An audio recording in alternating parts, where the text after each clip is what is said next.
Hello there, I'm D-Dust and welcome back.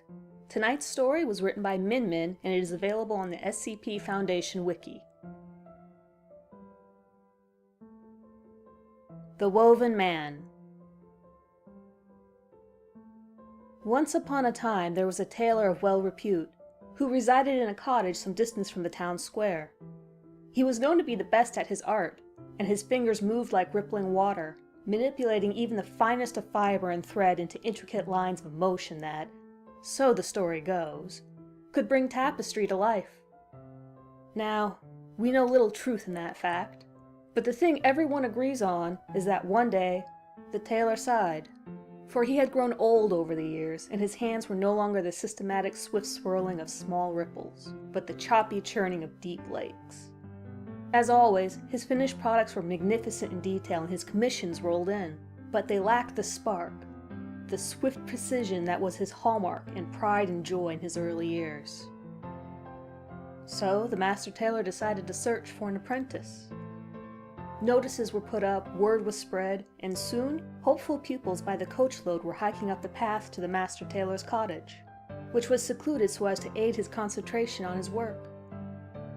The tailor welcomed his candidates with open arms and directed each to a private room where they were shown a needle and as much as they required of the tailor's finest thread.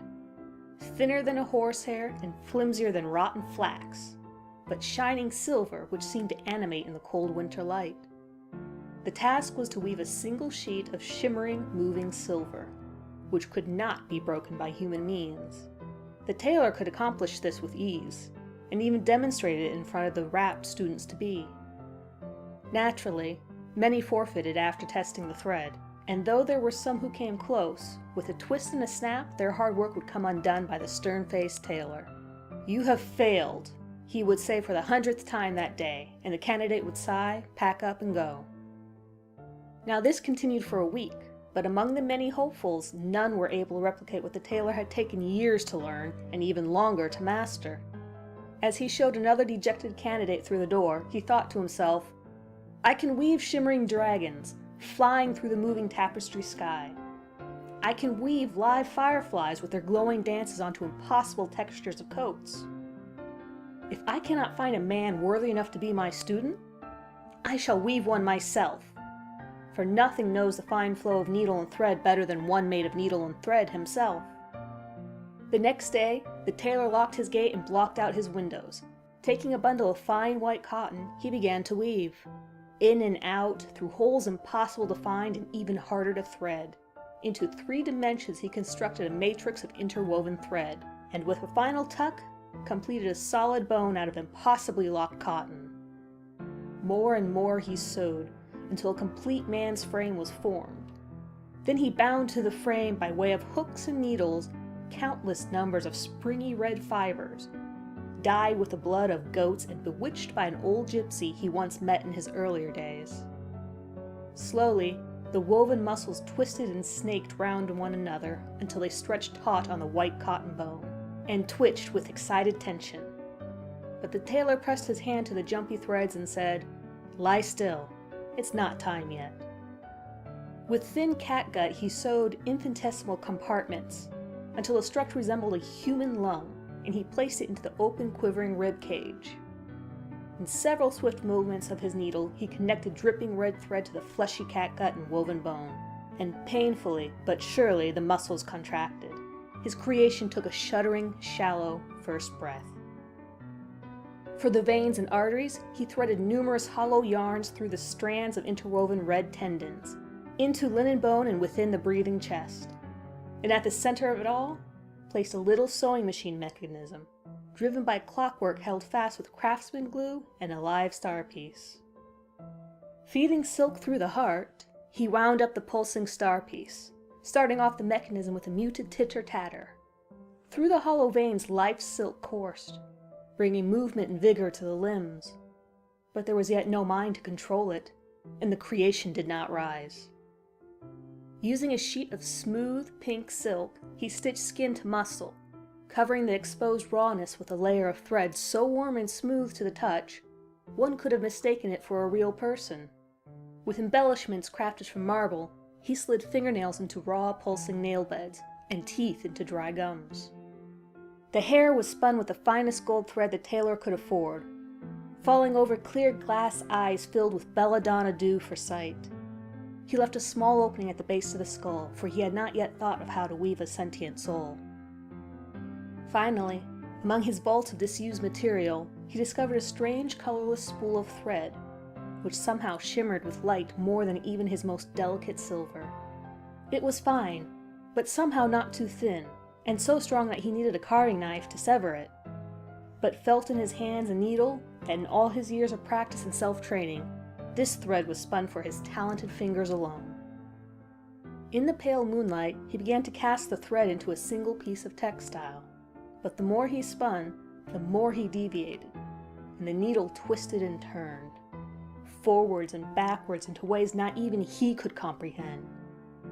It was as if the thread was compelling him, forcing his fingers into complex loops and maneuvers, until he lost track of everything, and all that remained was an indeterminate bundle in his hand, chaotic, yet somehow orderly, which seemed to change its shape depending on from which angle he looked at it. His needle was also warped and bent double into a smooth curve, although he could not remember it doing so while he was sewing. Carefully, gingerly, he lowered the strange, dreamy bundle into the cavity of the skull, and stitched up the hole with a single movement. The glass eyes grew a little less opaque, and the tick-tick-tick of the clockwork heart quickened, and the woven man came to life. That was the story he told the townsfolk as he brought the woven man to the market the next day. Silk pulsing through threaded veins, it spoke and breathed and acted like a human being. In fact, so engrossed was the master tailor at his project that he did not realize he had created the woven man entirely in his own image. The townsfolk were amazed and expressed joy at the tailor having another hand to help out in the never-ending work and commissions. The days went by, and soon enough the woven man grew to be as proficient as the master tailor was in his prime. The master tailor, on the other hand, slowed and declined, and instead preferred to spend his evenings at the local bar house with a few friends, a deck of cards, and a mug of vodka while his creation toiled away in practice. One night, in a drunken rage, he threw down his cards and exclaimed, "I should never have made that blasted woven monster in the first place. Why, I would have trained a respectable born and bred man instead, one smart enough not to overtake his master at his own art." Late in the night, the town sentry recalled hearing a scuffle in the tailor's cottage. By the next morning, only one man was seen at the market, carrying his own wares. "What happened to the other one?" they all asked. "Tried to murder me in my sleep, that traitorous bastard." "Where is he now?" The tailor turned to them. "I killed him, tore him apart, strung his sinews into a bonfire, then set him alight with his burning bones." The townsfolk asked little about that fateful night.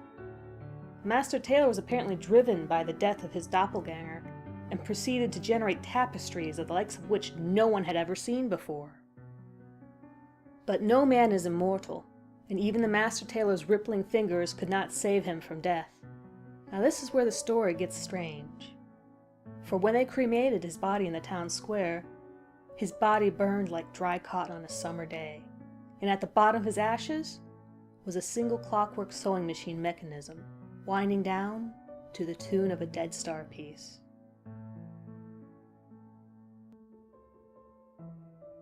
Thank you for tuning in. If you like this story, hit that like button and visit MinMin in the link I will provide below. Consider sharing and subscribing to the channel to be alerted to new uploads. If you'd like to see something specific on my channel, leave a comment below and I will look into it.